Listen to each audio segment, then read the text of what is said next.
30 on June 5th at night 2023.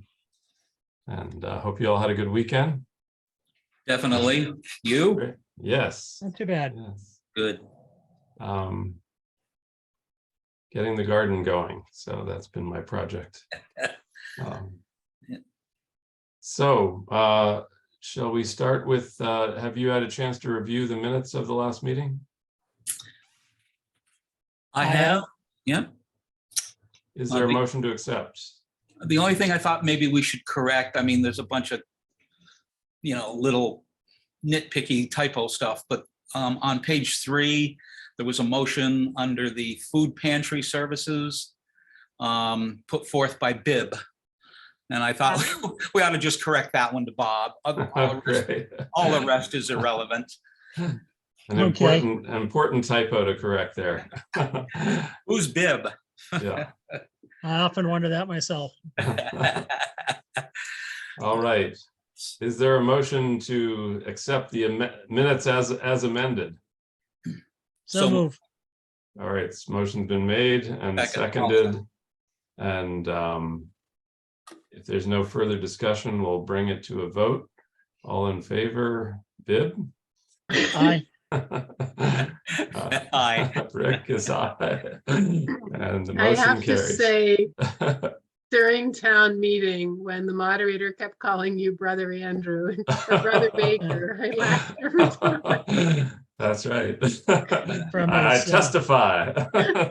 No, from his Grange days. All right. All right. Well, we won't praise the Lord in a municipal meeting here, but we'll Okay. move on to the department liaison reports. Rick, have you had an opportunity to get into the mix with that, or are you waiting for an appointment? I didn't think I had any right to until. All right. No, I didn't know if you were jumping in to look into town hall or not. Oh, I've looked into almost all of them. Yeah. Oh, good. I mean, good. I haven't participated. Yeah. Yes. So yeah, no, I'm ready when we get down that far. All right. It looks like we have that on our agenda, so we'll be getting there. Terry, do you have any updates on town hall you want to share?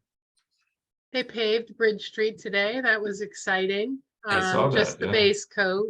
And then Wednesday, they'll be back to start working on sidewalks. They're going to start in the area of Arms Library. They've subcontracted that work out, so I'm not sure who will be doing the work.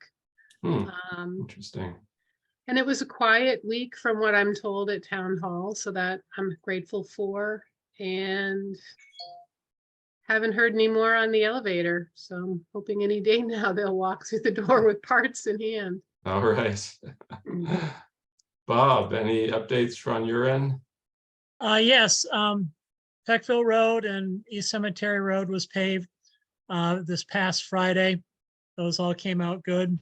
That was used with the RAP money grant that you may have received emails about how the state was trying to get people to encourage using that. As a result of an interpretation of the email, though, and how they might be distributing the RAP grant money, is that because there's only been a 30% towns putting in requests, that they are just going to send the money out, but won't be available until July. And I'm here sorry, we Bob, are. remind me what RAP stands for. Winter the- recovery. Oh,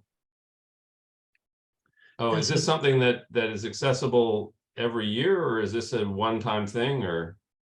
A one-time thing. Oh, It's so the winter recovery, where we're going to be using the money and have since allocated it and for Peckville Road and the paving. However, if Mark read the email correctly that he got, it won't be distributed until July. We do have enough money to pay the bill in the accounts, but it's one of those things where we have a fiscal 23 working in a fiscal 24 budget type thing. So there'll be some, we got to figure that out. And Mark's talking with accounting. Oh, I Uh, see.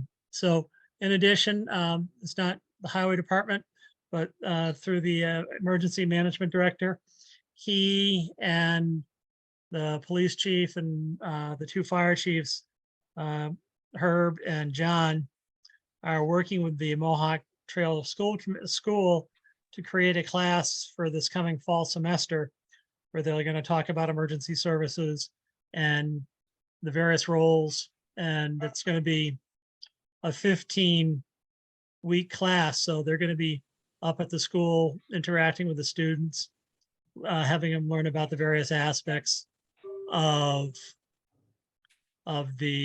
just emergency services and how town interact with them.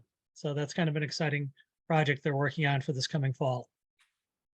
That sounds great. How many students will take part in that, or we don't know yet? We don't know yet. I'm not sure what class is targeted, whether it's seniors or juniors. But as we know, Mohawk's got a pretty low enrollment. So, if they have some 20 students, that'd be excellent. So we're just kind of waiting to see. That's great. Well, I have, on that note, I spoke with Kate Whitaker this weekend, who's a retiring member of the Cultural Council, and she is working on a similar project to engage a few Mohawk students as kind of adjunct members or of the Cultural Council to get to know what they do and how they can support the arts in our region. And so they'll be, I think, looking to engage with some students this fall on that also. One question that arose in that conversation, Terry, that I don't know if you know the answer to, can students, I thought we passed a bylaw at a previous town meeting a few years back saying lowering the voting age to 16 or something. Is that for just town meeting, or does that include students who might be serving on committees? Could they vote on a committee if they were a member, or do they have to wait till they're 18? I think it was a movement that was brought forth by citizen petition. And although it passed at the Shelburne town meeting, from there, all the cities and towns that passed it were instructed to send it on to their state reps. So it's not anything that was enacted. It was just. It was an advisory thing then. Yes. I got it. Okay. So then they would just be non-voting members of the committee then. They would, unless they're over 18 and they could potentially join in. But anyway, that's another one. In terms of other liaison reports, some of that will be coming up tonight. We'll be looking at the IMA agreement for the shared police services. Greg is moving ahead with that. He said that he has gotten some response from the advertising for the two new officers, the full-time officers. I think he said he had one application in hand when I spoke with him last week. So I don't know if he's gotten any more since, but he's getting something, but not a huge wave of applications. And I guess that was one concern that he had. So we'll see how that plays out. The Energy Committee, we will be talking about as we go forward, but they are interested in, they have received some preliminary information that I think they want to be sharing first with each of you. I've spoken with them as a sort of liaison member of the committee, and the research they've done so far looks promising, but I'll let them share that with you, and we can perhaps talk about it with them at an upcoming meeting. So they may have actionable information prior to August 1st if you want to move more quickly on looking into what they've discovered as far as an alternative management plan for the streetlights. But I'll let them speak with you, and then we can take it up at the next meeting. And the task force, the village task force, is meeting on June 14th. So I'll have more to tell you after that. And that's about all I have until we get to the various other items that I've been involved with. Let me go to my, here it is. So we have appointments starting at 6, so we've got a little ways to go. I guess I just gave you a little update on street lights. Old business item and B is the Pocket Park project. I have completed and submitted a $50,000 matching grant to the Mass Cultural Council's Commonwealth Spaces program. And I sent that in on June 1st. So that part of it is on the way. And I don't believe we're going to hear anything about it until September.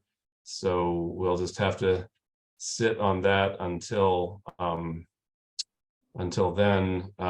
Terry has scheduled a meeting with the Bridge of Flowers Committee on Wednesday of this week to look at gardening possibilities. I don't know, is there anything more you want to say about that, Terry? No, we just want to look at the area, both the pocket park and the small garden down by the glacial pothole deck, to see if either location is something they feel that they can use while the bridge is under construction. Mm-hmm. Okay. And I have that on my calendar. So Terry, I will try to join you if I can. I have another meeting before that for work. So I'll see where I am by 9:30. When is it on Wednesday? When is it on Wednesday? Oh, I'm sorry, Wednesday at 9:30. If you'd like to join, Rick, their meeting at the Pocket Park. Okay.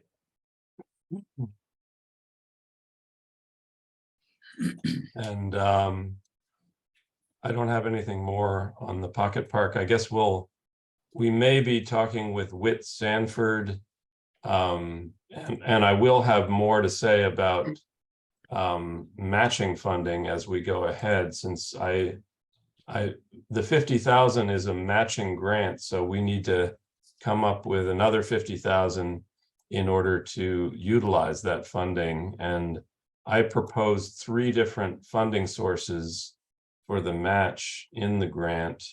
And Terry does have a copy of what I submitted, a paper copy, so you can look at that, and I will put together an electronic copy and send it to her if you want to see it that way.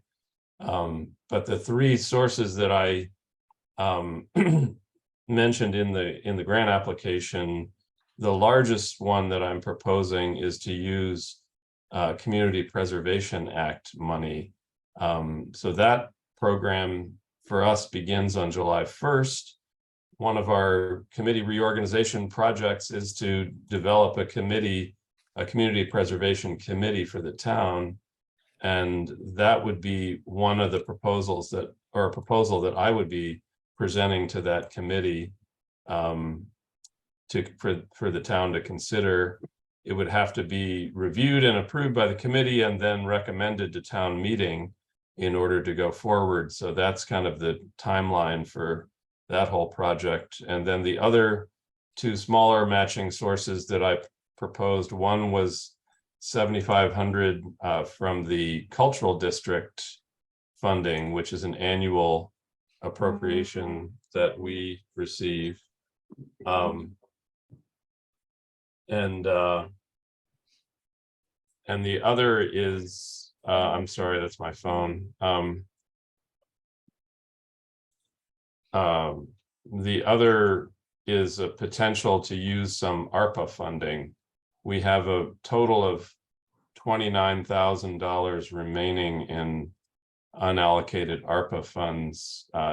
Terry I had put $7,500 of ARPA money in the match 7,500 from the Cultural District and 35,000 from Community Preservation Act. Terry was thinking 10,000 would be a good number to reserve for the pocket park. But we can, there's no hurry on that. We can talk about that as we move forward. Any questions or discussion on the pocket park? Or the street lights for that matter, since we've got A and B there. Bob or Rick?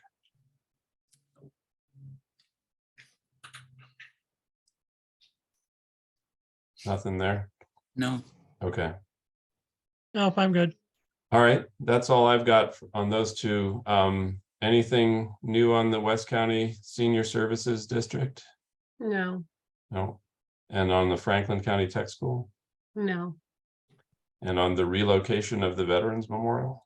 I know that Mr. Chadwick has met with Negus and Taylor at the site, and they're going to provide an estimate for moving it.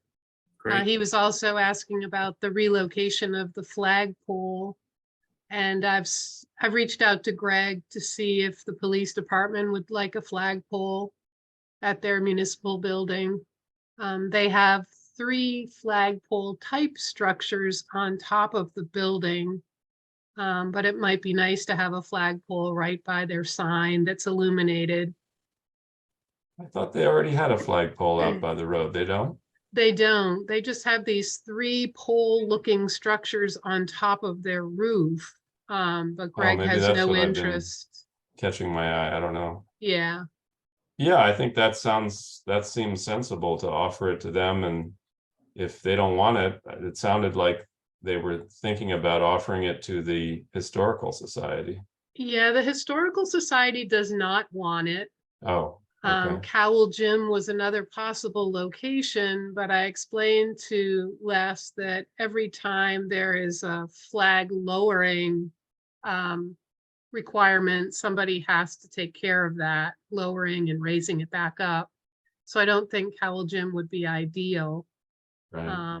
So I'll wait and see what Greg says. Yeah, I think Cal Gym is probably another potentially forgotten site that would not get a lot of traffic or people remembering to do stuff with the flag. So Yeah. yeah, I think that the police station seems like a good thought there. Any other comments on that one? I think it'd be great if it went there, yeah. All right. Well, we're on to new business and the intermunicipal agreement for shared services. Terry has 2 copies of the IMA out in the signature room. Have you all had a chance to take a look at that? I think it went out electronically as well. Yep. Yes, I have. Rick? Yes, I did, including the 7 pages that changed from the first version that we got as well. Yeah. Any comments or questions on the IMA? No, If there are no comments or questions, I'll entertain a motion to approve. I will move that we approve that agreement. I'll Is there a second it. Motion's been made and seconded. Any further discussion? Terry, do you have anything further on that? No. Okay. Hearing no further discussion, we'll bring it to a vote. All in favor, Rick? Aye. Bob? Aye. Andrew's aye, and the motion carries. And we're in item B is meeting with zoning, chief of police, council, building inspectors regarding the flea markets. And I believe we're talking about the flea markets at Mike Skalski's place at the can't remember what Catamount Traders. What used to be the trading post. Oh, Catamount Traders, thank you. Yep. And then the other one up by at the Duck Pond antique area. Yes. What's that? Prior to the Memorial Day weekend, Joe Palmieri arranged for a brief meeting with Donna McNichol the building inspectors. There was 2 building inspectors there, myself and the police chief, to discuss concern for the volume of people that were stopping at both of those locations last year, crossing the highway, the danger of having an attraction like that without proper parking, licensure, etc. So as a result of that meeting, Donna drafted 2 cease and desist orders and told both the Duck Pond and Catamount traders not to proceed with a flea market until a series of bullets were addressed in the letter, one of which you need to have a state controller's license to allow you to hold flea markets. The town currently doesn't have a bylaw for flea markets. That was questioned whether or not the special permit that the zoning board issued at both locations.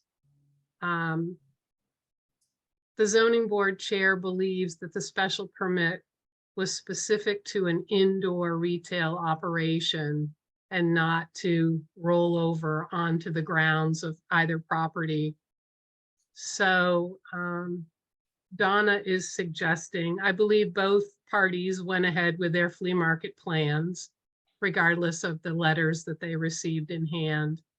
And now Donna would like to schedule a meeting with the full select board, police chief, zoning, building inspector, and just figure out a plan moving forward. We definitely need to have a bylaw that outlines a process for flea markets and includes everything from parking, police detail, whatever might be needed to keep people safe on a pretty treacherous stretch of Route 2. I think Catamount Traders definitely has the parking. They've put cones out. They have someone there assisting people in and out, which was all recommended by the police chief. But the other location, as you know, attracts quite a few people that park along Route 2, Coleraine Shelburne Road, and until recently, the highway garage. The highway superintendent has been told that we're not to allow parking in the highway garage parking lot for a private venture down the road. So I believe Mark had barricaded that off as well. So it's just a matter of finding a time where we can meet and kind of discuss all this and figure out how to move forward. I can tell you I had the opportunity to drive by at least Catamount several times on Memorial Day weekend, and once Strawberry, the Duck Pond. And on Memorial Day, both looked pretty desolate. But it seems that they were, they were still selling pizza over at the Duck Pond, and but there appeared to be lots of vendors or traffic there on both days. I was rather surprised that there wasn't as more people out and abouting for the weekend stopping through. I agree. I went by several times, both of them, and there were no signs of any issues given the small turnout that they drew. I'm curious, the letter cease and desist apparently used the word flea market. Yes. Okay, and I've never heard it referred to as that before. Is there a state bylaw regulation that defines what is a flea market as opposed to what they call a tag sale? Yes, tag sales are only for residential. They're considered an accessory use for residential only. A flea market is when a retail shop owner has vendors come in and they have an agreement with the vendors. They charge a per space to set up a table or a shop within the retail space. But I have some pretty detailed bylaws from other communities that have similar situations for flea markets. The Brimfield Antique Show is probably the largest example in our region of that sort of event there. Yes. But the state law applies. It doesn't matter whether it's Brimfield size or a Route 2 in Shelburne. You have to have a state controller's license. You have to report to the Department of Revenue every transaction that you have with the various vendors. So those steps are not being followed by one of the two businesses. Well, it seemed like Mike Skalsky, through his attorney, John Richardson, did respond to us and laid out their take on things. And it sounds like he has obtained some kind of license from the state. Is that the kind you were referring to, Terry? Yes, Mike does have the proper state licensing. It's just now determining whether or not Shelburne allows outdoor, because we have no bylaw. And when the ZBA approved his special permit, if it was intended for the entire property or just the retail store. Mm-hmm. And Mike's permit said promoter, and you used a different word. I'm sorry, yes, promoter is the state Okay. license. Okay. Excuse me.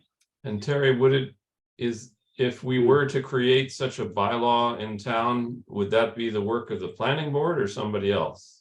It would be a town bylaw, so it would be the select board. It would still have to go to town meeting and be approved by the Attorney General.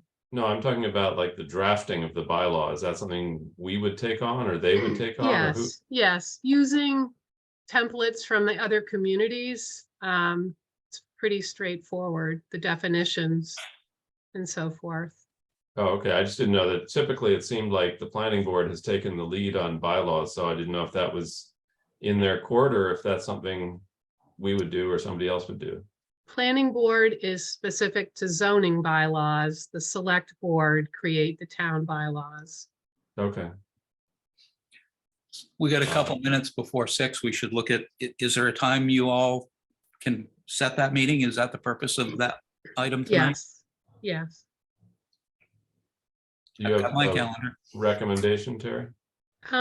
Well, we're not meeting the week of the 19th or on the 19th because of the holiday. So I didn't know if possibly Tuesday or Wednesday, June 20th or 21st. I'm open either.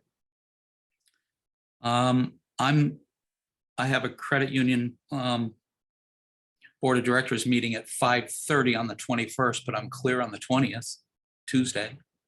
Okay. I have a meeting at 6:30 on the 20th. But If we were to- otherwise I could meet. Should we shoot for 5:30 on the 20th, Andrew? Would that give you? I can do that. I'll have just that hour. Yes. Yeah, I wouldn't want to spend more than that with Donna anyway, because it's Okay. end of year. Ching, ching. Yeah. All right, I'll see if she's available that evening and then confirm with each of you. Okay. And Sounds if it good. would make it easier to do a 4 o'clock for everyone, let me know. I'm good as that too. Anytime is good for me on that. I'm available at 4. Okay, Yeah, let me see yeah. what I can find out. Or Thank is you. fine. Okay. Let me know when and where. Yeah. Okay, great. Well, that brings us precisely to 6 o'clock. And we can return to our appointments. Our first appointment is with Michael Westcott regarding the Peacock LLC at 10 Bridge Street. Welcome, Michael. Hello, can you hear me? I can. How are you? I'm great, sir. Good. And so is this a second venture for you in terms of taking the space in the basement of 10 Bridge Street? Yes, Oh, great, great. And is Peacock the name of the new establishment, or is that just the name of your LLC? Le. it's gonna be the name of the business. Great, great. And what sort of business is it going to be? It's going to be a bar restaurant, prohibition style decor. I'm sorry, I didn't hear the last thing you said. It's going to be like a prohibition style bar. Oh, a speakeasy with a Yeah. with a password, huh?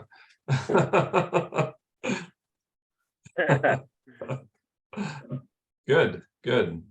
And you are appearing before us to request a liquor license. Is that what we're doing? Yes, yes, it is. Okay. And you're proposing a full liquor license or wine and beer? What is the nature of the liquor license? It's going to be a full liquor license. Okay.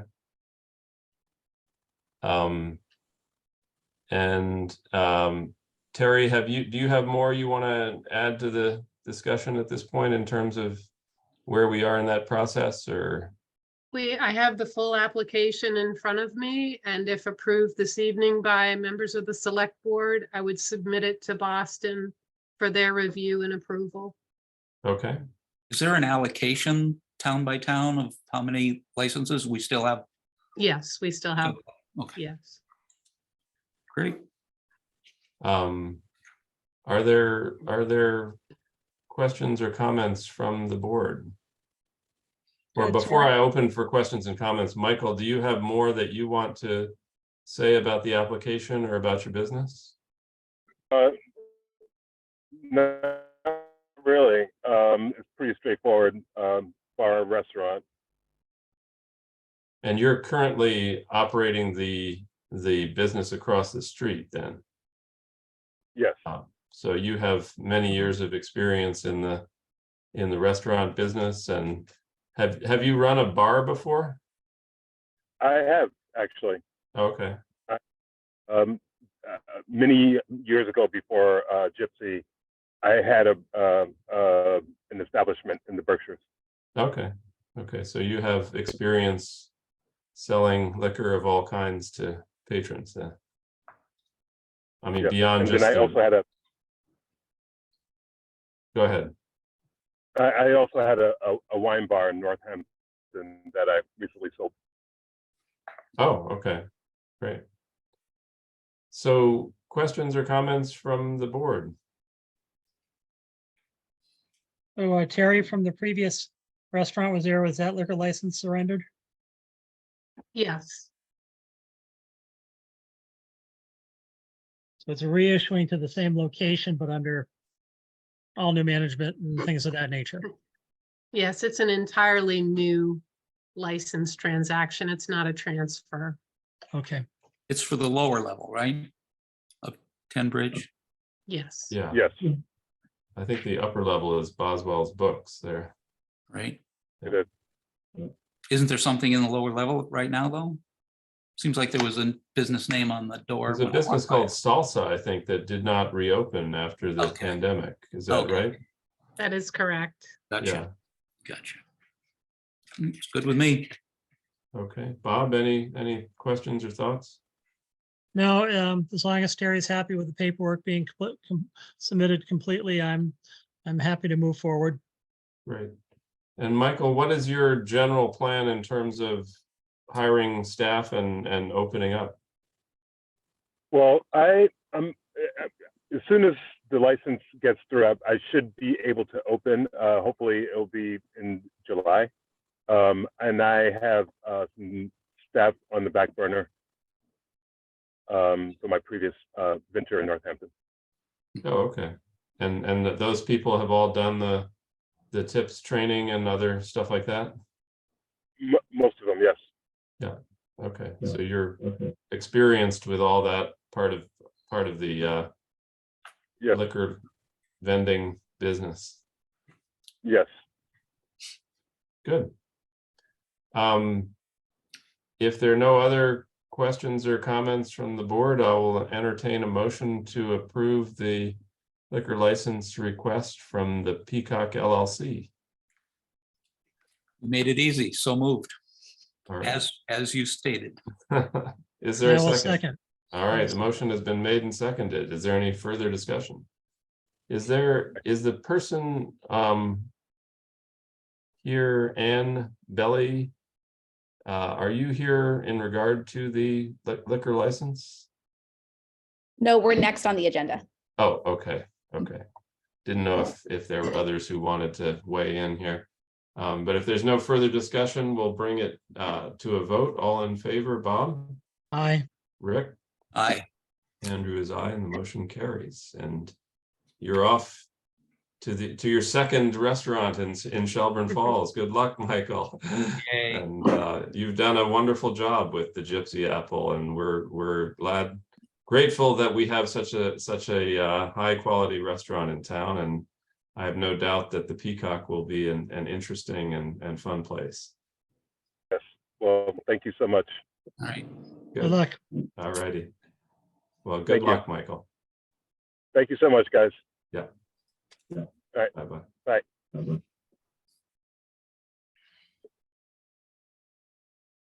All right, and our second appointment, oh, I guess we need to wait till 6:20, I believe. In order to, do we, Terry, to stay with our appointment calendar? I would, just in the event there's public that want to Yeah, participate in the discussion. right. So sorry about that, guys, but we'll have to come back to this at 6:20.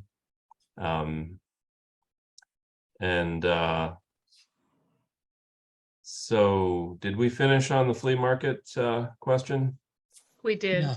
Okay. So we have annual appointment of boards, committees, and election workers. Do we have that list? No, not on this one.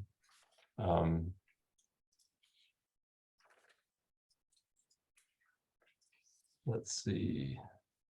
Harry, you sent us out a list with the other agenda.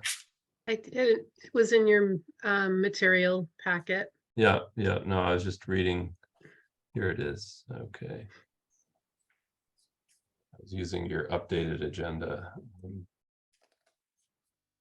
All right, so we have, you want to just go through them by committee here? We've got, why don't we take the ones who have 3-year terms? We have highlighted Ernie Kelly, Sarah Davis, Jonathan Graves for the Agricultural Commission, Elizabeth Burnham for the Cemetery Commission, John Richardson for Conservation, Sylvia Smith for Council on Aging, Jackie Goodman for the Cultural Council, Joel Dwight and Jim Perry for Open Space. And those are all people who are signing up to continue their service on those committees. Is that correct, Terry? That is correct. Okay, and they will,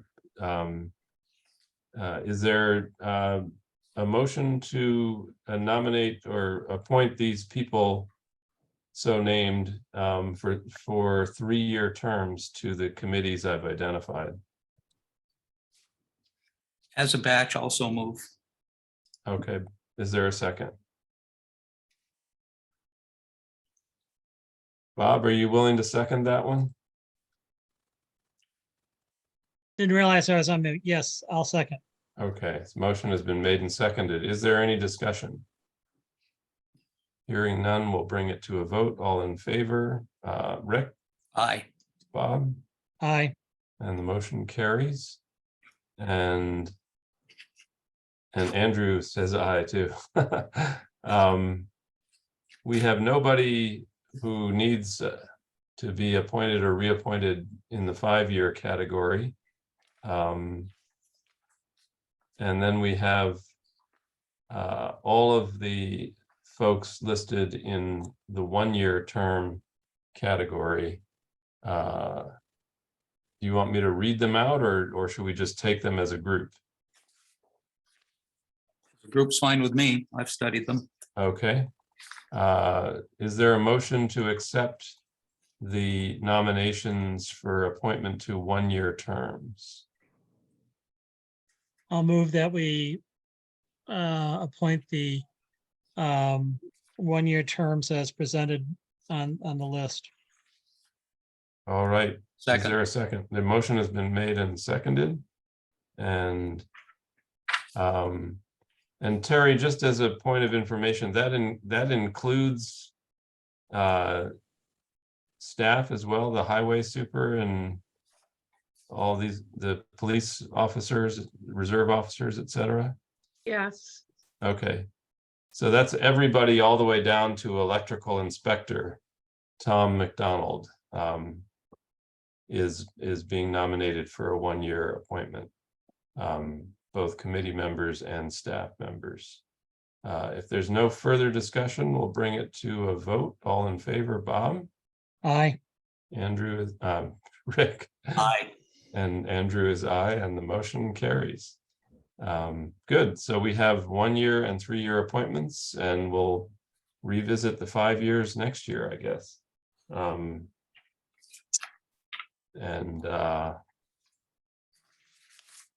that brings us to B, which is the reorganization of the board and representation to various committees. So Andrew, there's There's- a whole list of election Yeah. workers. oh, I'm sorry. Joe Judd. Where did I? It's a separate document from Joe. Okay.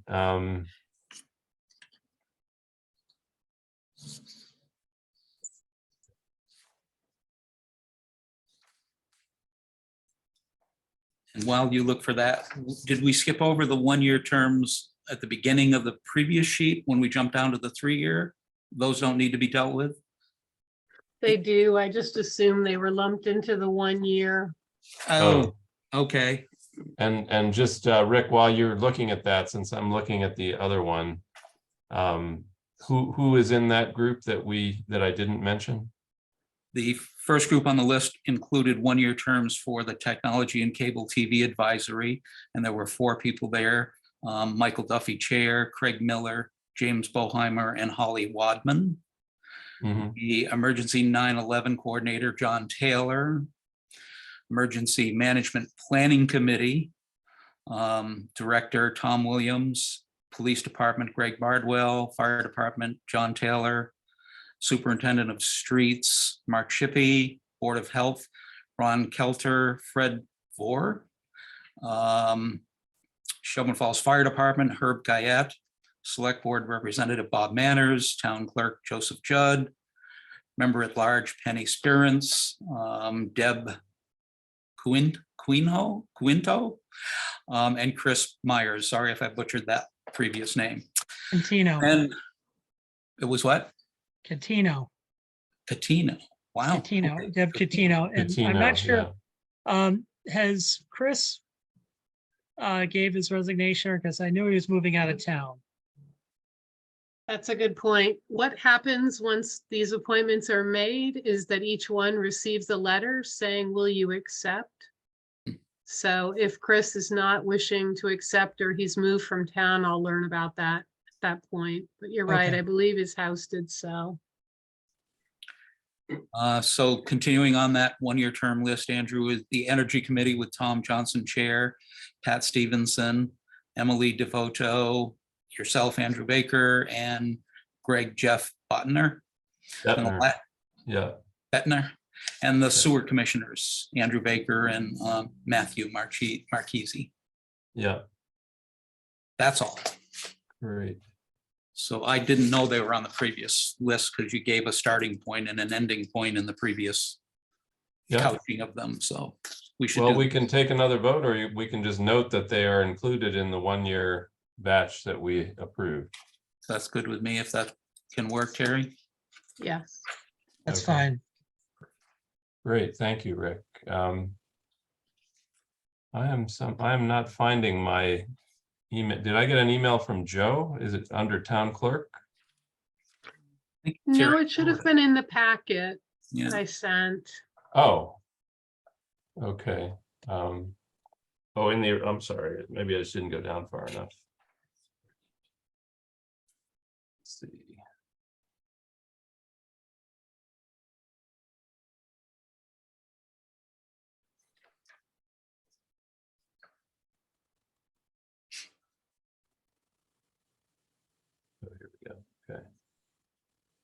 All right.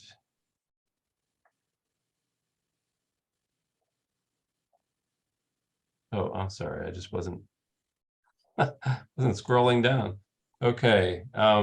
So we have for elections workers, Richard Philbin, registrar, is the only one highlighted. Is he the only one who needs appointment? No, Joe highlighted him because he was a write-in candidate, I believe, so he will serve as a registrar. But really, okay. the motion would be to appoint everyone on Joe's list. Okay. So is there a motion to appoint this list of election workers? As I move submitted? that we appoint the recommended list of election workers from the town clerk for the town of Shelburne. And I second. All right, the motion has been made and seconded. Is there any further discussion? And hearing none, we'll bring it to a vote. All in favor, Bob? Aye. Rick? Aye. Andrew's aye, and the motion carries.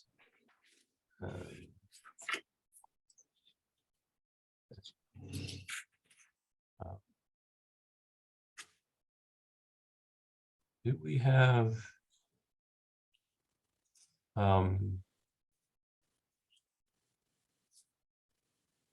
so do we have a did we come up with an alternative date for the next select board meeting, or are we just gonna skip the 19th? We came. Well, we've decided on the 20th for the meeting with all parties regarding flea markets. So if there's any action needed, we could take it up at that evening. Okay. Oh, we'll have a posted meeting there that we could add some items to if needed. Yes. Yes. Okay. All righty. Well, why don't we leave that as our plan for the next one.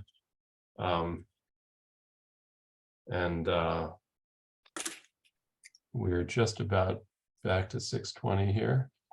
I'd say we're close enough, I think we ran out of material here to except for the, fill in the gap with. Yeah. So let's see, we'll Anne and Jenny, are you back with us? We're here. Great. And you are, why don't you tell us a little bit about the business that you're proposing to bring to Shelburne and what you'd like from the select board? Absolutely. And I So, should just say, welcome. My name is Andrew Baker. I'm the chair of the select board for another few minutes. And we rotate our chairs and we're about to do that. So we'll see where we go after we meet with you. But tell us a little bit about your proposal, and we look forward to learning more. And please identify yourself if you would, because all we see is your picture at this point. Yeah. So just to lead off real quick, my name is James McMahon. I'm the attorney for Catamount Cannabis Company. Andrew, I'm glad we're finishing your tenure strong with this. Yeah, joined here tonight by Jenny Bellino and Ann Bellino, who will be the license holders for Catamount. Just to tell you a little bit about the company. It's a startup company. This will be the first location. Proposal is to go in, excuse me, to go into a unit next to the Posada restaurant on Mohawk Trail. It's about a 750 square foot unit. It's a corner unit down at the left-hand side of the space.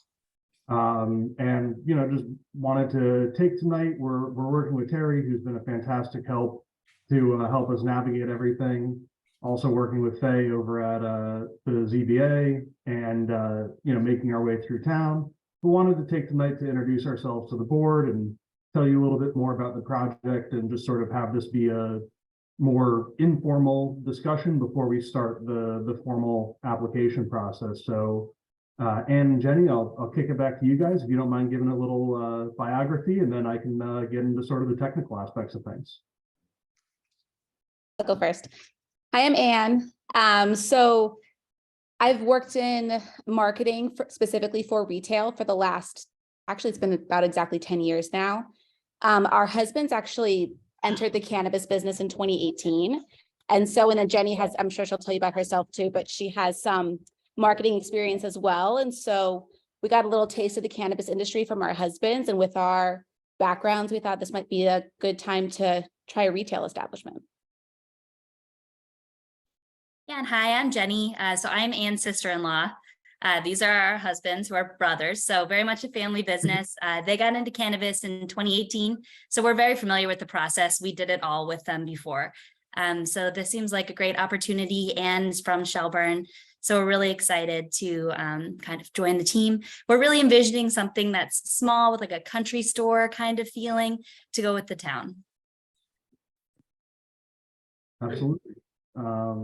So a bit of background on myself. So I'm attorney for Catamount Cannabis. I've been working in the cannabis space since 2013. I've helped companies, across the state get licensed. I helped Anne and Jenny's husbands get their license for their grow, which is down in Westfield, and was fortunate enough to be introduced and brought onto this project. So really looking forward to it. I think, Jenny hit it exactly nail on the head. Not looking to do a superstore, 15 point of sale station, massive operation. It's really going to be a family business and small scale, something that fits the area, fits the neighborhood, and fits the space. It's a relatively smaller space, but I think it's a good, efficient use of the space. One of the biggest problems that cannabis companies are facing today is that they are overbuilt and become unwieldy, especially in today's constricting environment for the cannabis marketplace. Having a place that is focused so much on efficiency of operations really is going to be the recipe for success. So we are in the very preliminary stages right now. We've sent over a proposed host community agreement to Terry, which I know she said she circulated to the board. Through that, it's one that's been used, municipalities across the Commonwealth, so we know that it'll work with the CCC. We also looked at the new regulations that have come out since last November, sort of revamping the whole host community process. We've made sure that this is compliant with those. And from the town's point of view, it offers the maximum benefits allowable under the law to the town. We went max cap on everything on that side in terms of what's allowed to be shared with the town in terms of revenue from the store, hiring local, bidding out the work locally, and generally being a good corporate citizen in the town. Other parts of the process, we have a community outreach meeting that we're required to run. We're going to do that in the Shelburne Buckland Community Center on the 22nd. That'll be at 6 p.m. And we'll go through some agenda items in greater detail there. The type of the license, the ways that will prevent diversion to minors, security matters, ways that we will benefit the community, and ways that we will prevent nuisance conditions. We have an ad that'll be running in the paper. I believe actually it ran in the recorder today, but don't hold me to that. If it's not running today, it's running this week. And we're going to be sending out on the 8th a letter to all the abutters, as well as sending a letter over to Town Hall, the planning board, to the select board, making sure that everyone's notified of this meeting. And obviously would love to have as many people there as we can. And the community center has been great in helping us get everything set up and running for that. It's been a really great soft landing into Shelburne for, I know Anne is from here, but for me, who's sort of parachuting in, it's really been fantastic to work with everybody. And then so we have the host agreement. We have the community outreach meeting.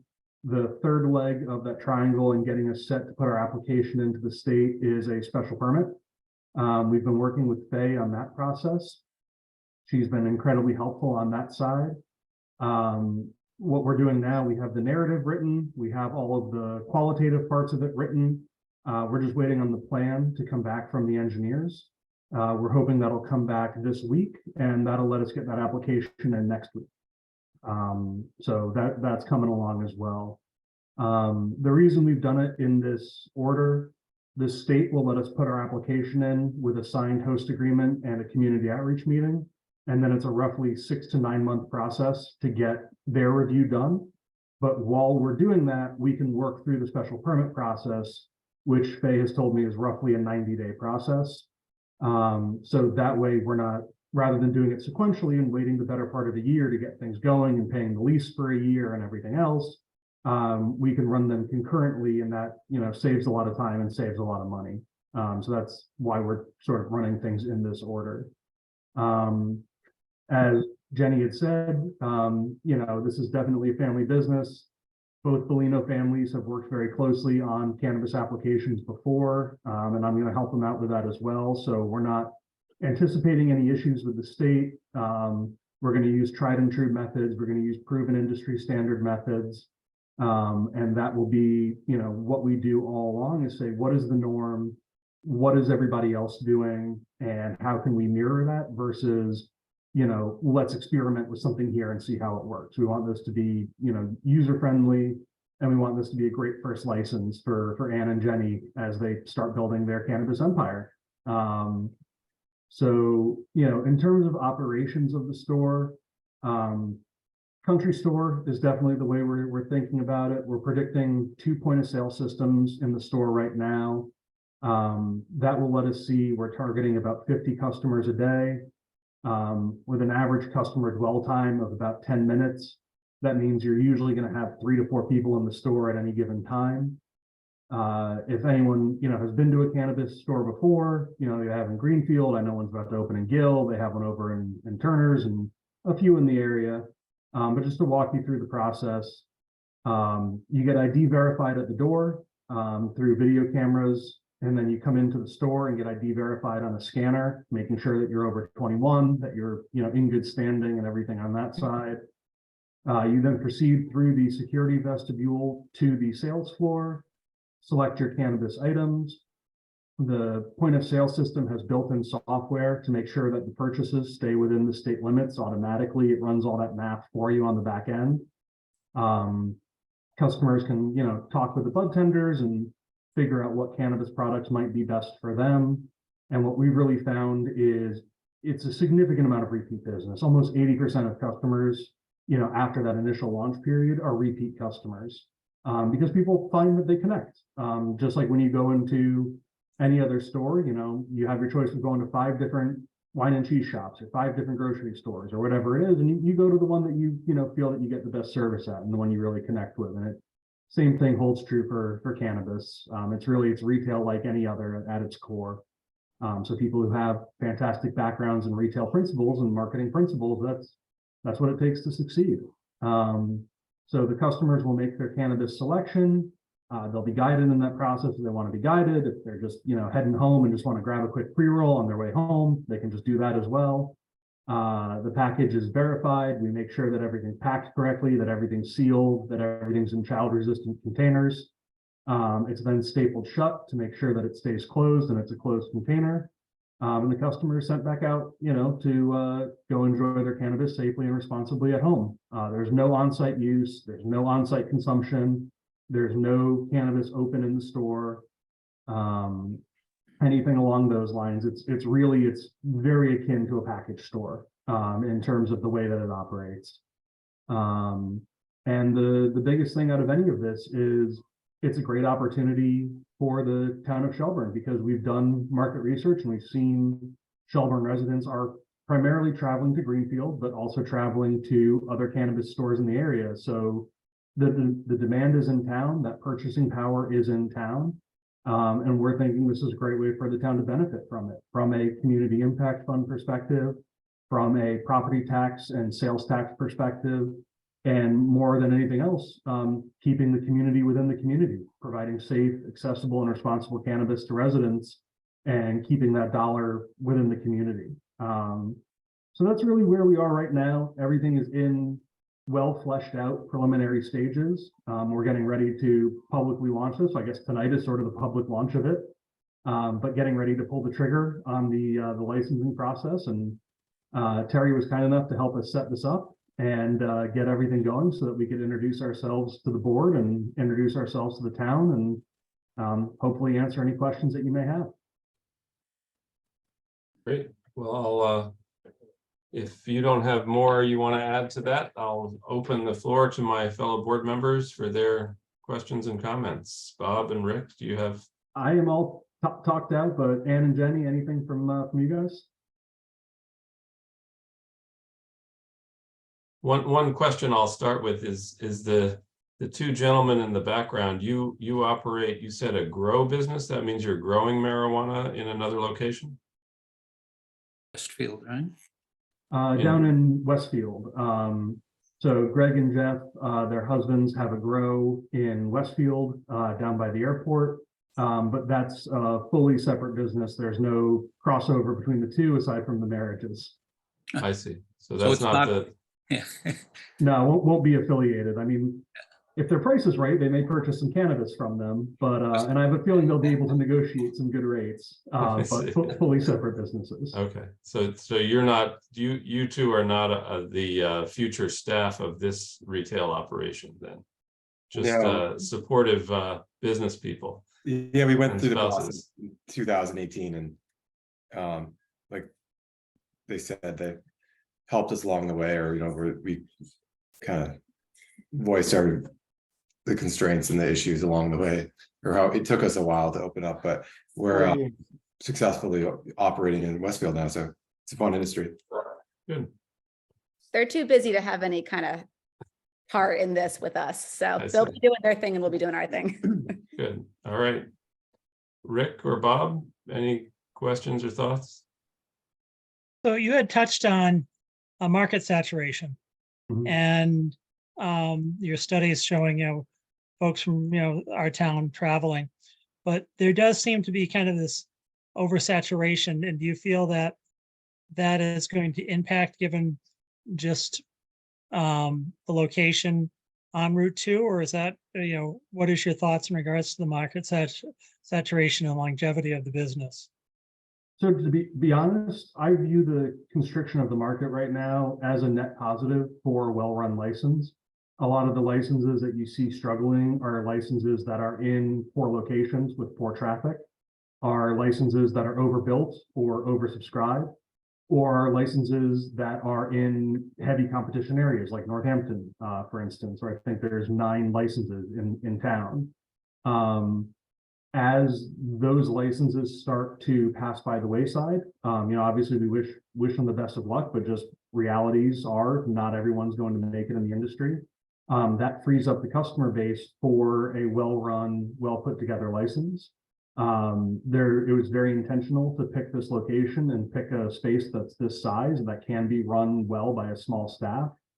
They looked for a long time and looked at multiple different properties, and this one kept coming back up as the best candidate.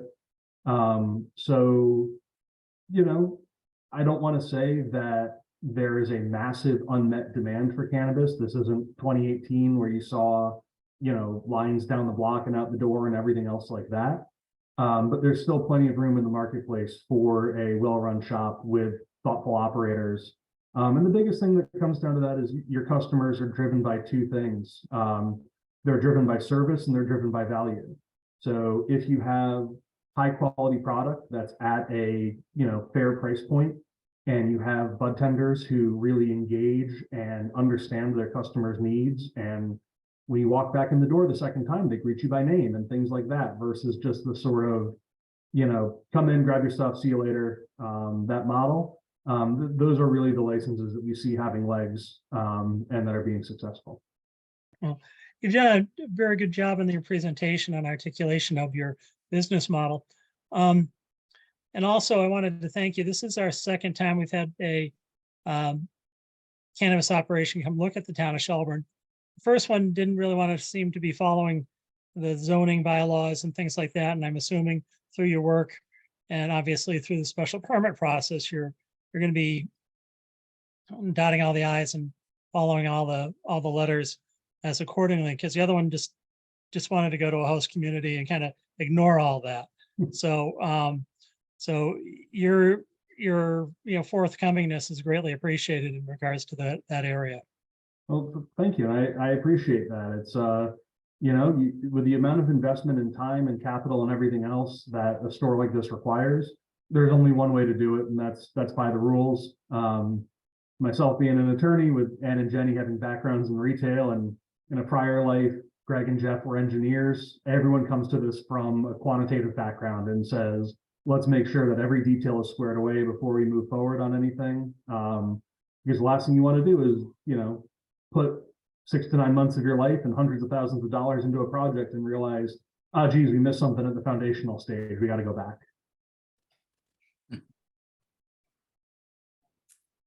Thank you. Rick? I'm good, Andrew. Rick, any questions or thoughts? Just curious, you folks live in Westfield? Or is that just where your business is? The grow business? Our businesses. Yeah, the business. Location wise, near 91 in the Pike. Pardon me?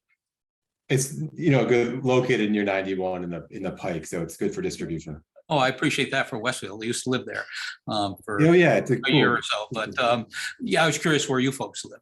Yeah. In Mass? Yeah, we live locally. Okay. Sorry, we have a dog here and a child. We live in Granby, Connecticut at the moment.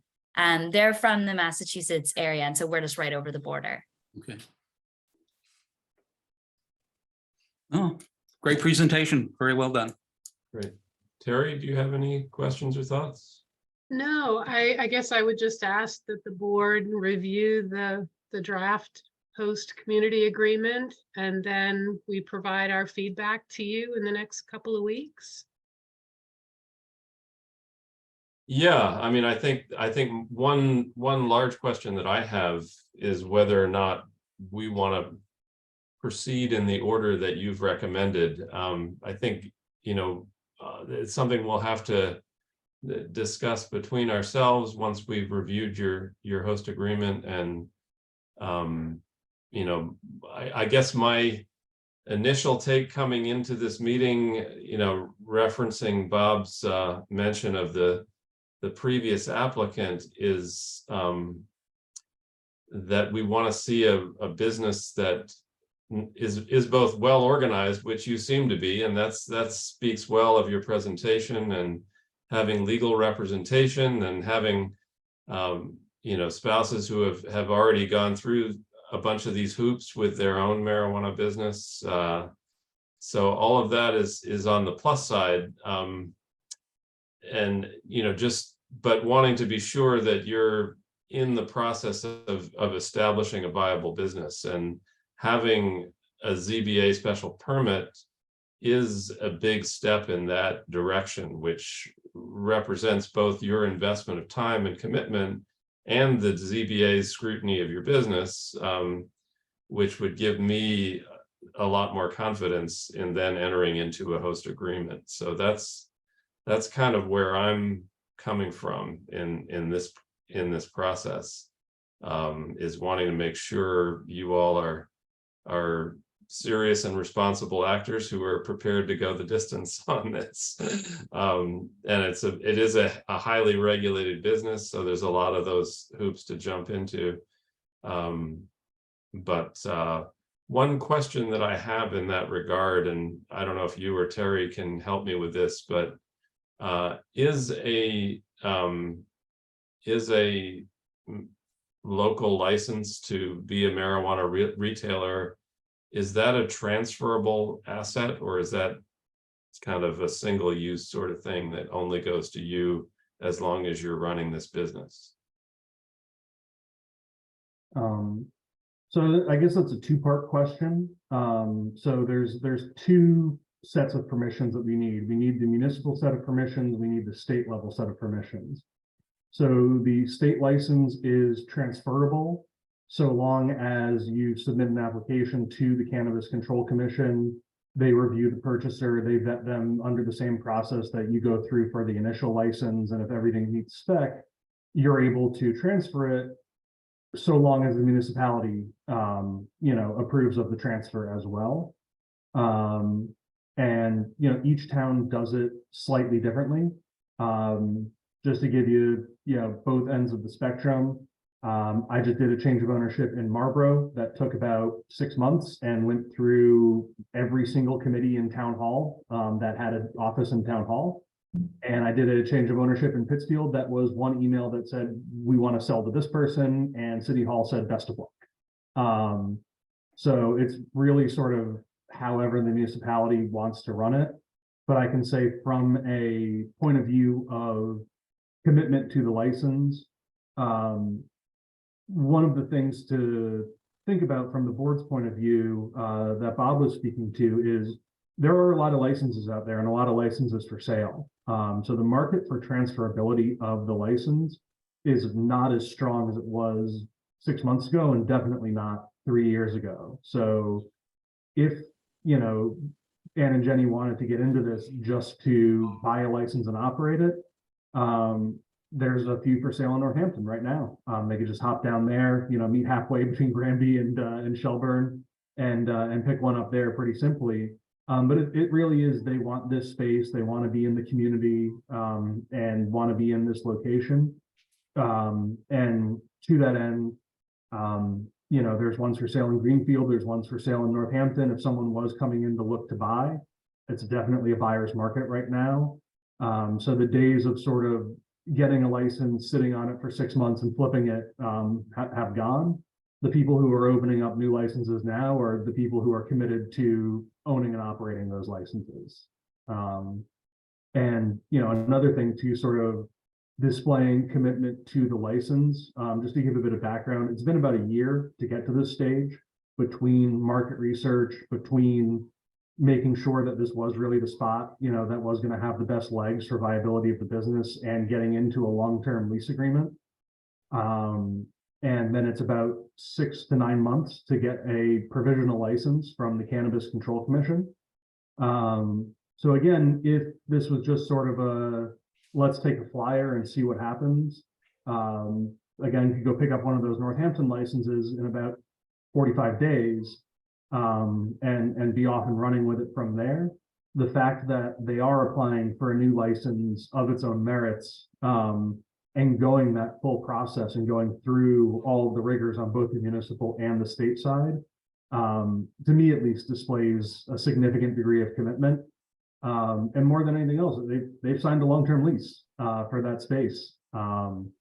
So, you know, it's not a month to month or anything like that. They really are in this for the long haul. And something else to bear in mind on that front, as we're talking a bit about, you know, the timing of the processes, the HCA and the community outreach meeting, you know, the community outreach meeting, which we'll be doing in a couple of weeks, is a great opportunity to get some feedback from local residents and find out what any of the particulars may be. But the HCA is not a document that's signed and then set in stone. It's a living document that can be amended and be changed to reflect operating conditions. So if things come up in the special permit process, or if things come up later on down the line, that's always something that can be reopened and be adjusted to reflect those conditions. So it gives the town a good deal of flexibility to be able to say, if there are unanticipated items, this isn't a one and done and hope that we got it right. This is really an iterative process that is more of a partnership than anything else. Good, thank you. That's helpful information.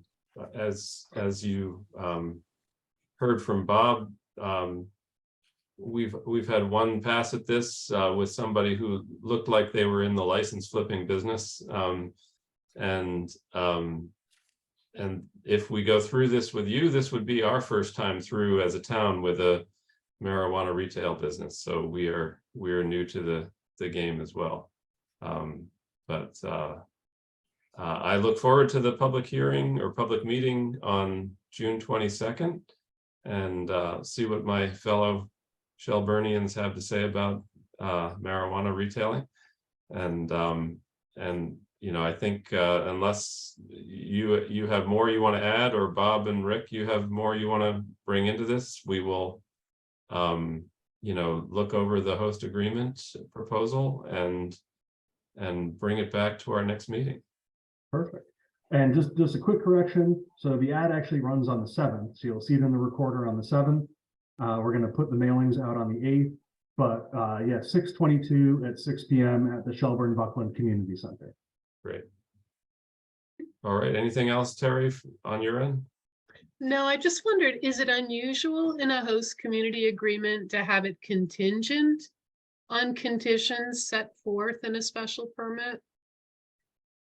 Or are they completely separate? Usually I've seen those be separate, but something that does sort of bridge that gap is, there's sometimes language in the HCA's that say must maintain all town permits in good standing. And that sort of encompasses, whether it's a special permit or whether it's any other sort of certificate or license, the requirement to comply with whatever conditions may be on other permits and licenses.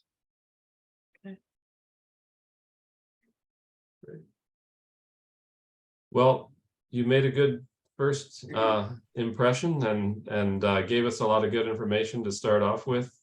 Thank you for joining us at the select board, and we look forward to learning more. Absolutely. Well, thank you so much for your time. And Andrew, I'm glad to meet you when you're still chair, and Rick and Bob will be looking forward to see who's chair at the next meeting. All righty. Very good. Thanks. Thank you so much. Good night, everyone. See you soon. Good night. Have a good night. Thank you.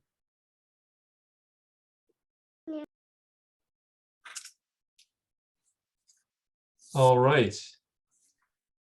Well, we are back to new business item B, which is reorganization of the board and representation to various committees. Let's see. I guess we should begin with the reorganizing of the board question. I think normally we have rotated the chair position on the board every year.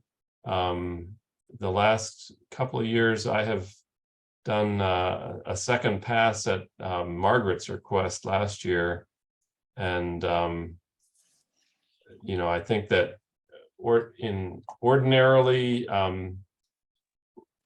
my experience for the 8 years I've been on the board is that we have not generally offered or nominated the newly elected person to the board at first go, but give you a year to kind of soak in and learn the ways of the board. So I guess the first offer would be to you, Bob, in terms of is that a role that you want to take on this year? I'll be happy to take that role if nominated. Okay, well, I would do you want to make that nomination, Rick? Absolutely. I'd love to nominate Bob Manners for chair for the next year. All right, and I will second that. And is there any further discussion? And hearing none, we'll bring to a vote. All in favor, Rick? Aye. Andrew is aye, and Bob? I'll abstain. All right, and the motion carries. And all right, so we have a new chair. But I'll let you finish out this one, Andrew. Okay. So I will complete the meeting here, but so our next step is to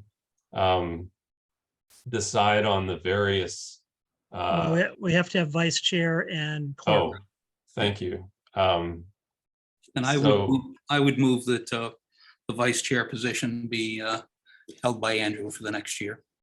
Okay. I will second that. That has been made and seconded. All in favor, Bob? Aye. Rick? Aye. And Andrew abstains, and the motion carries. And then we have a clerk position. And nominate Rick for clerk. All right, and I will second that. And all in favor, Bob? Aye. Andrew is aye. And Rick? Abstain. And the motion carries.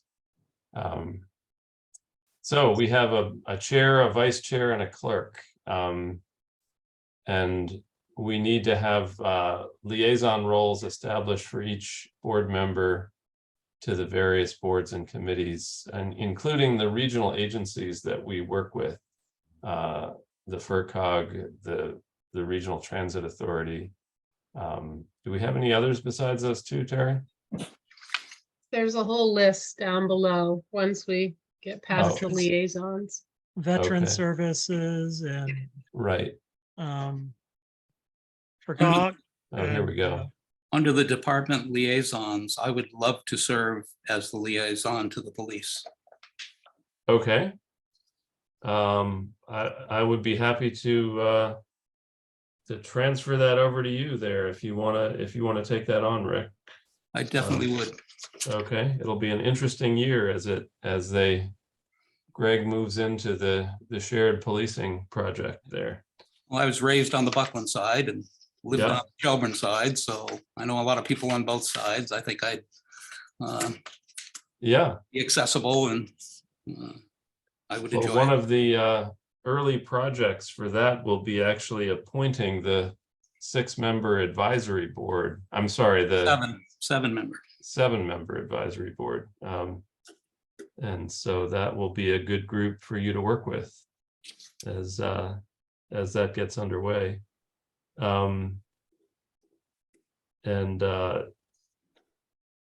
Let's see. And Bob, do you want to continue on the highway end of things or shift gears? I'll be happy to go to highway and if necessary, I'd be happy to take on town hall as well. I think I'd love town hall as well. I think I'd learn the most there Okay. to help me in my first year, unless you can No. tell me, Bob, why that doesn't make sense. Being No, a Terry is stage veteran. Terry is a wonderful teacher and she can get you a lot of information on what's going on. So I don't disagree with your point. That's fine with me if you want to Yeah. take those two on. But I'll consider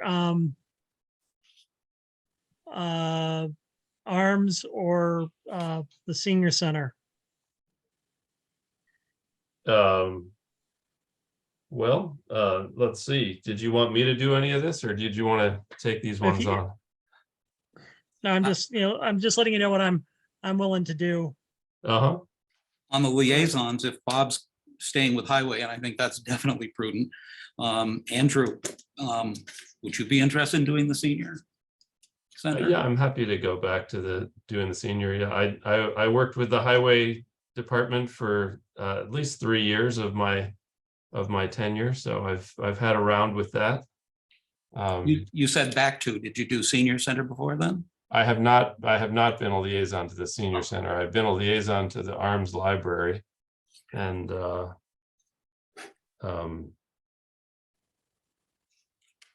think that the groups that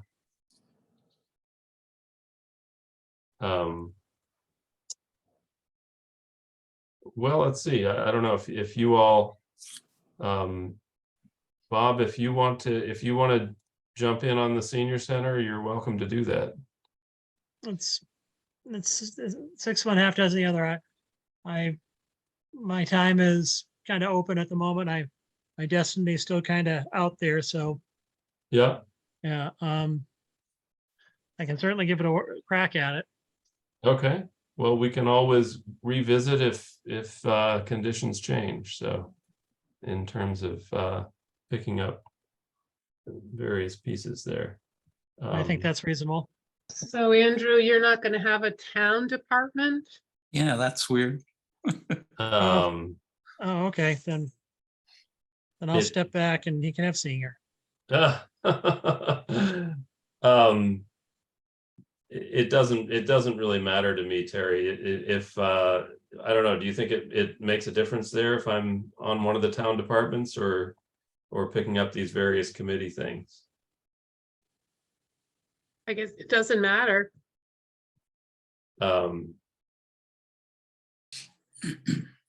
Yeah, no, I'm okay. I think that the committees that I'm gonna be doing more active work with are the village task force, being a liaison to the Memorial Hall Association.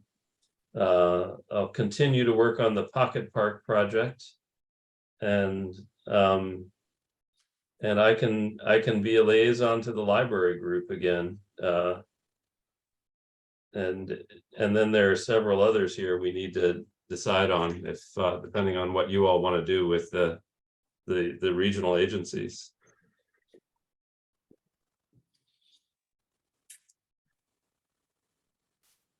Bob, you've been working with the Council of Governments. Is that something you want to continue with, or you want to have somebody else do that? I can continue, or if someone else would like to take it, they're more than welcome to. Okay, the other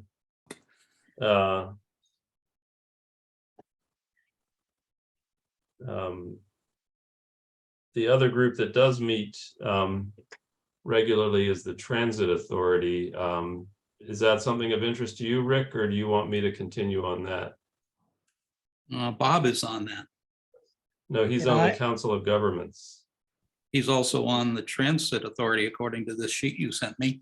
Yeah, I'd like to step away from the Transit Authority. Oh, I've actually been attending those meetings, but Okay. and then Terry, are you willing to continue on the Solid Waste District? Yes, I am, Okay, unless someone else wants it. no, I'm happy to have you do that personally. And Chuck Washer is continuing with the building inspector. Yes, Okay.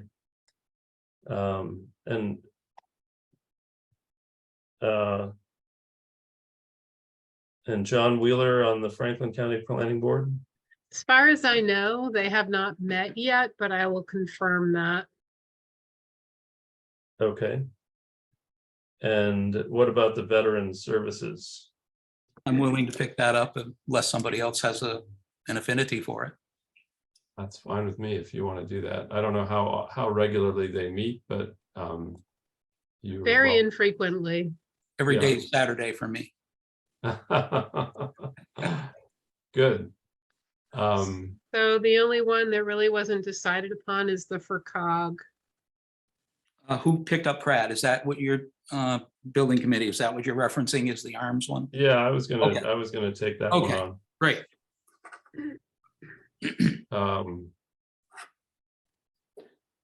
And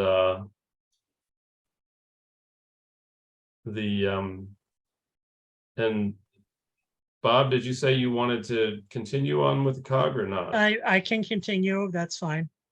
All right. Well, why don't you go ahead with that? And if you want a breather on any one of these things, you can let us know. I will do that. Okay. So you're staying with the Transit Authority as well? No, I'd like to get No. away from that one. Okay. I was gonna do that unless Okay. that's something you want to jump in on, Rick. No, sir. No? It's all yours. Okay. Yeah. So I'll do the library and the Transit Authority. Perfect.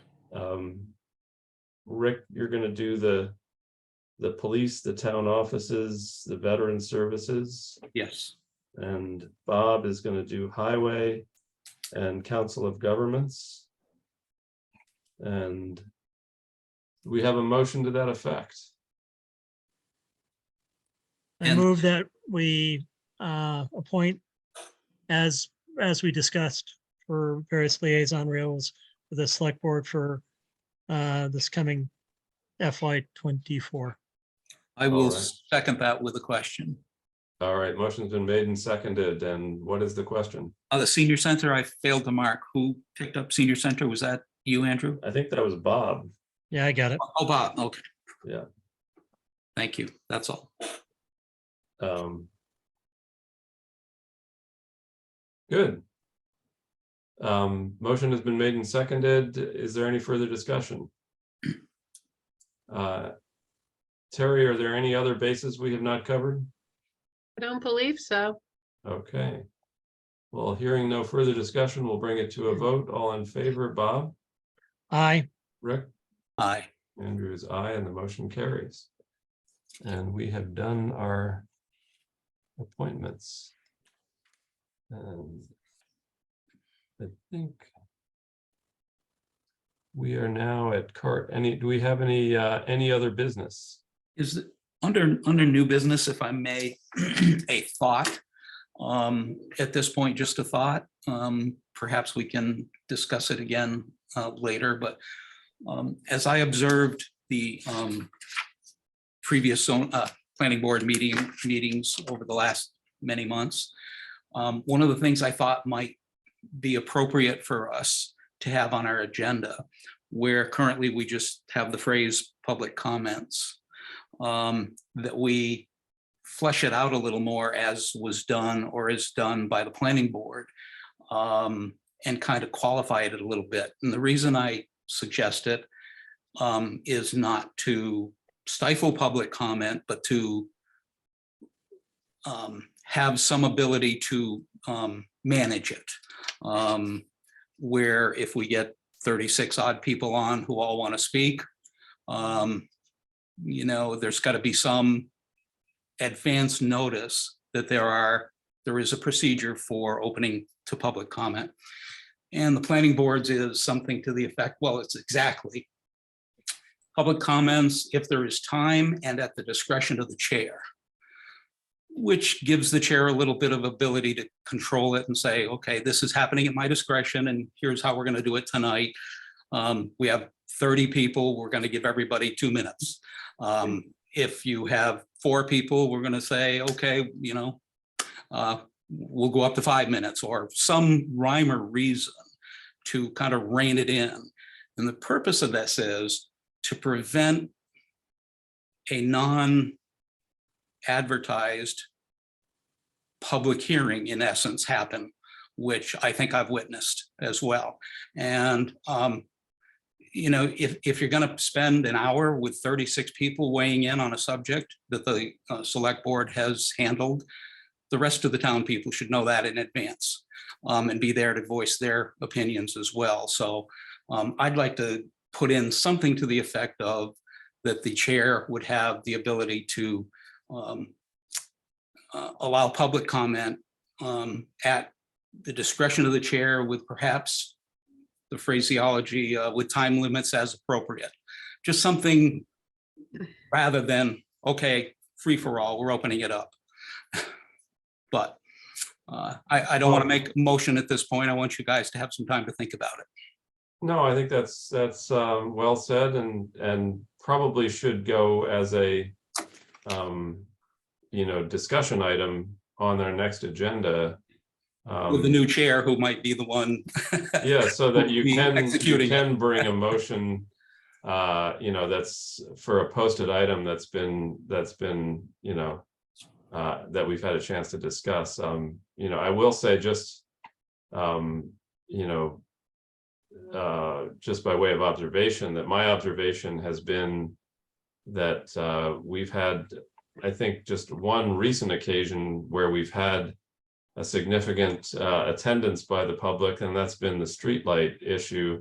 In past years, we've had dog issues that have generated some passion and participation.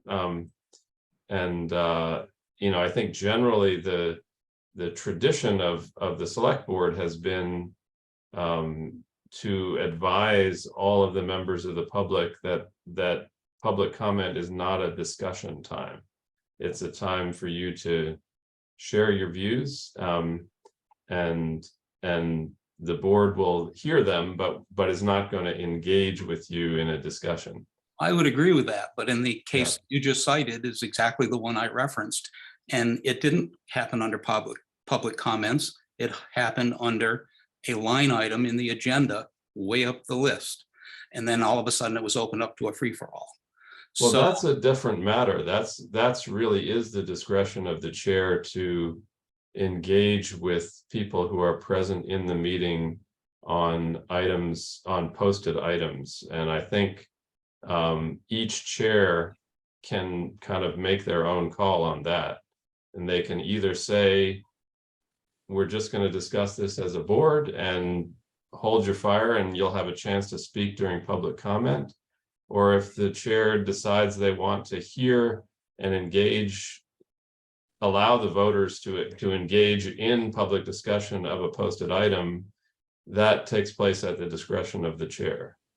I guess public discussion and public hearing might be a fine line in some instances, but again, I bring it up only for us as food for thought, and we can discuss it at the next meeting as right. But I think you're talking about two different issues there, Rick. You're talking about whether or not we should have the public engage in posted items and how to structure the public comment period. Correct. Right. Yep. Terry?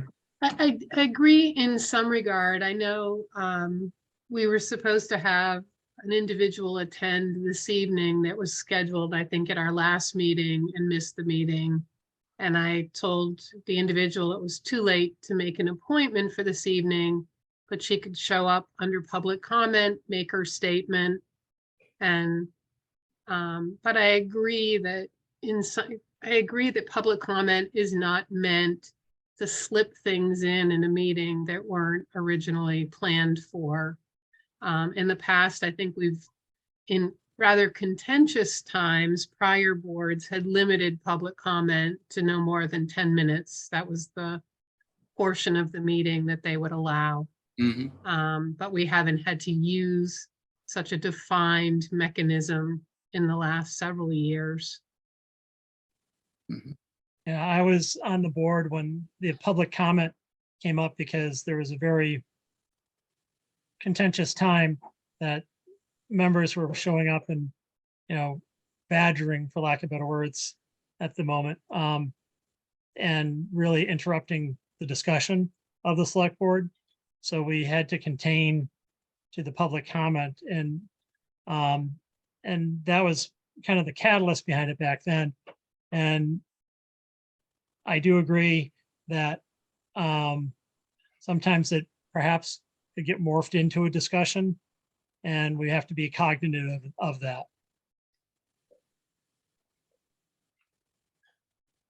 Yeah, well, I think we can certainly review these strategies at an upcoming meeting and see whether the board wants to take any action different than what we've already been doing.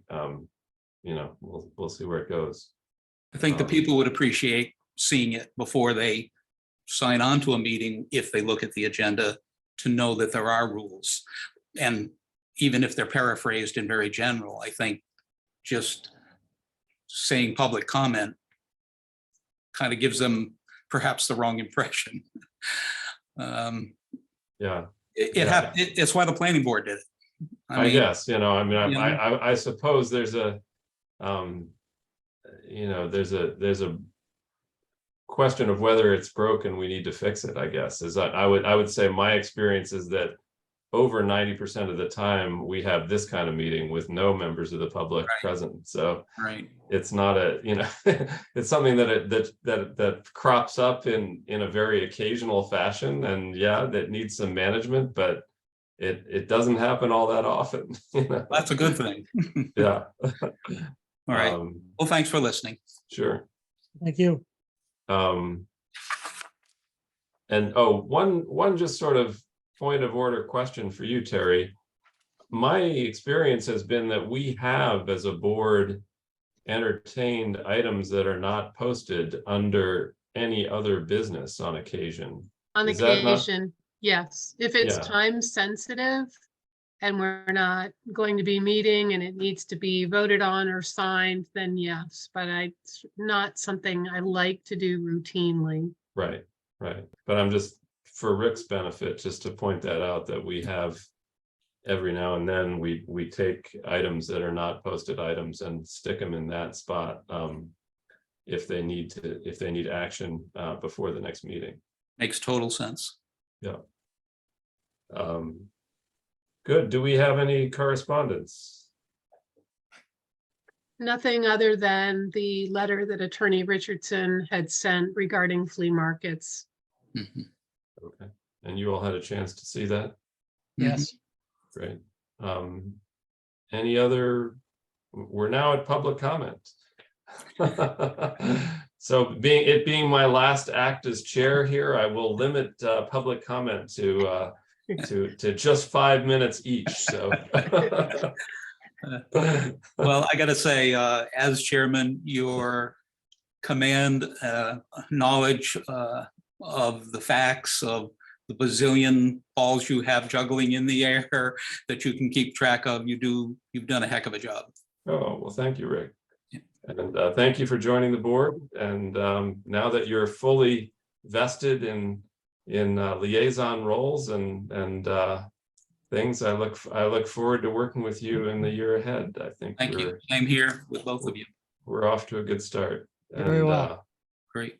I will be up tomorrow, Terry, to sign the police agreement, and you can fill me in then on whatever you know about meeting schedules of the ones I've just signed up for, okay? Okay, if you want to postpone and come on Wednesday, the warrant should be ready for signing on Wednesday. Okay, Wednesday it is. All right. And Terry, if Rick and I are both at the Bridge of Flowers meeting, is that going to create a challenge for you or not? It's a site visit. There'll be no discussions or voting amongst you. This is really just an opportunity for the Bridge of Flowers gardener and women members from the Women's Club to look at the topography of the land and decide whether or not the space would be good. Mhm. And how we proceed to get the site ready without interfering with the pavilion construction in the fall as well. I see your point though, Andrew. I won't go. No. No, I think It's we fine, Rick. have crossed this bridge many times, and I think as long as we're clear that we're not discussing items outside of a normal posted meeting, then it's not a problem. So I don't want you to feel limited in that way, and it's possible that I may not be able to attend depending on my work schedule. So don't hold yourself back on Okay. that account. Yeah. Okay. I just want to do what's right. Yeah, no, you're fine. You're fine. Good. Well, if there's no other business before us, then I will entertain a motion to adjourn. So moved. Second, Motion has been made and seconded all in favor, Rick, aye. Bob, Aye. Andrew is aye, and we are adjourned, and we will reconvene next at on the June 20th for our meeting that Terry will tell us when we're meeting on. Either 4:30 or 5:30, right? Or four. Well, yeah, if we meet at 4 o'clock, we could at 4. take care of any other business between then and 5:30 before Andrew had to jump off. Yeah. So, Well, No, I'm 6:30 is my meeting. okay, We'll have plenty of time. perfect. Okay, Yeah. Perfect. We'll wait to hear the time then. I All will right. be in touch.